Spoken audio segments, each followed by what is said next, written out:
Hi, I'm Colin Morgan from Merlin, and you're watching The Ugly Card Show.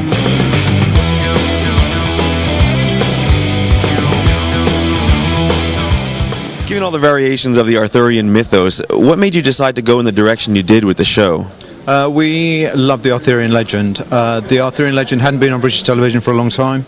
We thought it was ripe for reinvention for a 21st century audience, and we were huge fans of Smallville at the time. And we thought, well, nobody has actually told the story, before it happened, before they were famous. So we just started out telling the story of just a young Merlin. And then gradually, as we developed the idea of a young Merlin, we then thought, well, why don't we put in young Arthur, young Guinevere, young Morgana? So the story sort of kind of grew out from that. But in a way, we just felt that nobody had really told the story of a young Merlin, so that kind of really excited us. And I think it's also good to tell a story of, a young person with extraordinary powers that has to hide that. And that, again, was something that was exciting to us as storytellers. With Morgana being taken by Morgals, will we see more of her? Will we see her return as an enemy at Camelot this season? Morgana returns in the beginning of Series 3. The first 2 episodes is a 2-parter. And it's the story of how Morgana is discovered. And we learn very quickly about what happened to her in that year. And then we learn about her allegiances. Do you find it challenging to always have to make Merlin's magic remain a secret? I think that's always a challenge, but I mean that's part of the format of the show, and it's always really good fun to find new ways that Arthur doesn't discover that Merlin has magic, and it's a classic kind of he's the unsung hero, so it's part of the format of the show that he has to constantly find clever ways of hiding his magic. So it's a challenge, but the format is so strong that we never run out of ideas of how he hides his magic. Can we expect to see more of the Gwen, Arthur, Lancelot story this season? Oh, definitely. I mean, that's a major arc through throughout all of the series. And in Series 3, you see a lot more of the relationship between Arthur and Guinevere, and Lancelot makes a surprise appearance as well. Can we expect to see more of the characters from Legend during the next season? Yes, we do. I mean, the great thing about the show is that we can reboot all those legends. So we bring in a lot more of the Knights of the Round Table. So we bring in Gawain and Percival. Lancelot, as says, come back. We set up the concept of the Lady in the Lake, so she comes back into Series 3. So there's lots of Arthurian legends, and those characters that we bring back, and introduce. Is this your first time at Comic-Con? Yes, it is. What do you think of the response that you've gotten? Well, so far we haven't seen how many people are going to be filling the 2,000-seater stadium, so hopefully there'll be more than about 5 people. It won't be just incredibly embarrassing, but it's great. I mean, it's always really exciting. You make these shows because you want to appeal to a really broad audience and an international audience, and the fact that Merlin has not only worked in this country but in 180 territories, which is a phenomenal success, and so Julian and I are thrilled that it's worked, and it's great that people appreciate your show, and you work so hard on making Merlin work. I mean, it took us 3 years to develop it, and so the fact that it was a success was huge, because nobody likes to be part of a failure, but the fact that this show worked in England and throughout the world is terrific. So coming to these events is always great, and to see people dressed as Merlin or Arthur is kind of really sort of great, and that kind of commitment from fans is fantastic. One last question: if you came to con as a fan, what would you like to see here? Who would I see, or who would I dress up as? Either one. Well, I saw somebody dressed from the 300 today in a pair of red pants and a cloak. So I think... You would do that? No, I wouldn't do that. No, sadly I don't have a six-pack. No, I think who would I want to dress up as? I think I'd be Yoda. Okay, thanks very much. Thank you. Given all the variations of the Arthurian mythos, what made you decide to go in the direction you did with the show? Well, we wanted to do something different. That's the first thing to say. There have been many versions of this legend, and many very good ones. And we thought if we were going to tackle it, we wanted to bring our own take to it. I suppose myself and Johnny, my co-creator, we've always been fascinated by stories of coming-of-age stories, and stories of male friendship, young male friendship. I think it's a very interesting area to us. We've done a lot of teen drama, like As If and Sugar Rush.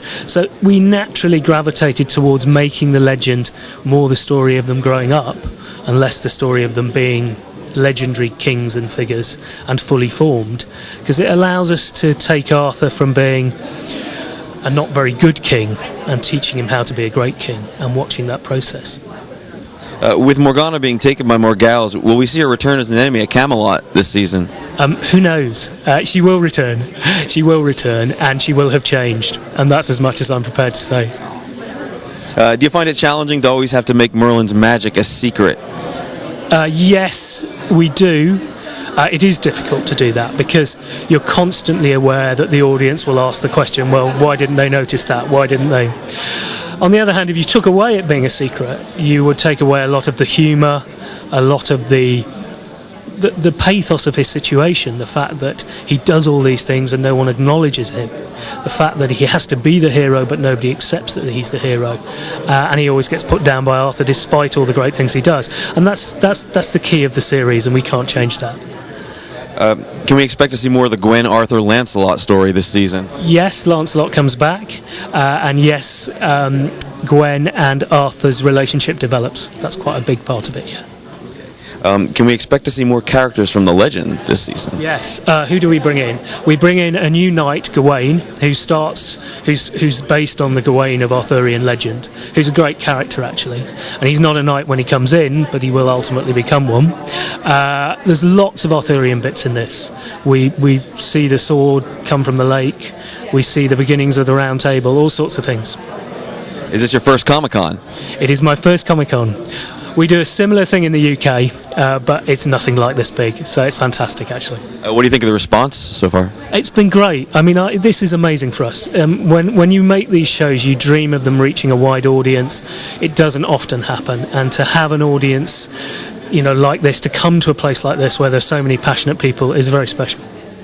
And if you were here as a fan, what would you like to see most at Con? Oh, there's so many shows I'd like to see here, but probably the show I'm biggest fan of here is True Blood. But I'm sure I'm not alone in that.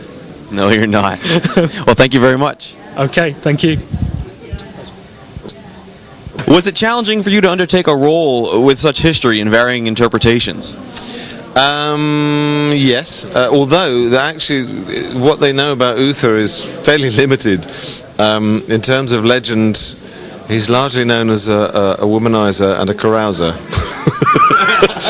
So that's kind of easy to play. No, what was the interesting challenge was to make somebody who is, by and large, just the bad guy, the guy that sort of is the thing to kick against, into someone human who has a pathology, who has a reason for doing, whether it's a right reason or a wrong reason, he thinks he's justified. Most humans think they're justified for what they do, and somewhere down the line they may not have thought it through, and they go, oh, those are the repercussions. Oh, that sucks. But Uther is gradually finding out not everything he did was the brightest move. What's been your favorite storyline so far of the series? I loved episode 8 of season 2, basically when Arthur is confronted by the ghost of his mother, who tells him one version of the basically how she died, and he confronts me, and it was great. It was something that Johnny and Julie and I had talked about. It would be quite fun to have that moment of when the son fights the father, and there is that moment when suddenly the father realizes he's not quite as powerful as he once was, and he's handing the mantle over, and it manifested itself in this really telling story of basically Arthur trying to find out the truth about and is his father a liar, is his father a complete Where would you like to see Uther's story progress this season? It's going where I would like it to. The turkeys are coming home to roost, fully basted. The repercussions of his actions are beginning to find him out. Well, was it challenging for you to undertake a role with such history and varying interpretations? Well, what's great about this version of Merlin is I get to put my own spin on it. We've seen Merlin in so many different situations before, in different portrayals, and we've never really seen a young Merlin before. So what's great is I get a chance to sort of do something that hasn't really been explored. So I've got a bit of free rein on it, really, which is great. What's been your favorite storyline that so far this series? On the second series, my favourite one had to be episode 13, The Last Dragon Lord, which was great because it just covered so much ground for Merlin as a character. It delved into his past, it did big changes for the future, and it left him at a point where he was changed forever. And that was definitely a great place for an actor and for the character to be. What would you like to see happen for Merlin this season? A lot of big things that I wanted to see happen to Merlin are happening, which is great. The writers are really pushing it, and that's that Merlin's becoming a bit more like the character and the legend of old, which is that wise advisor to Arthur. We're seeing him not just using his powers for the good, but using his words and the power of his words for Arthur. So you're seeing a more mature, more grown up Merlin kind of coming to the fore, but still with that quirkiness and that clumsiness, I guess, that he'll always have. Are you given much rein to interpret Merlin in your own way? Definitely, we're given a lot of free rein to really put your own spin on it and have fun with it. I think that's one of the important things, especially on something when you're filming for 8 months straight. You gotta have fun. You can't just slog it out the whole time. But we're given a chance to really put your own spin and have fun with it. Was sci-fi fantasy always been something of interest to you, or was your Doctor Who role your first encounter with it? No, I love the fantasy genre. I've always had a fascination with escapism, other worlds, possibilities that don't exist in real life that you can connect into, and with shows. So the fantasy genre seems to be really in at the minute as well, with shows like Heroes and True Blood that's really taken off, and when you can plug into something like that and zone out and do that, I love it. I'm a big fan of Terry Pratchett books. I was really into those whenever I was, and that was kind of my first taste of it. Is this your first Comic-Con? This is my first Comic-Con, and I'm really excited about it. What are your first impressions? Well, I haven't been in there yet, so we've just literally come in, through the back and been in a room and in here. So I'll find out on the other side. And if you were here as a fan, what do you think you would like to see most at Comic-Con? Well, I just heard that the whole Avengers cast were here, and that was something I would have loved to have seen, because I think that's a really exciting thing. That's something I would have loved to have seen. But I plan on going to see the throne from Thor. I've heard that's great, so that's my first point of call.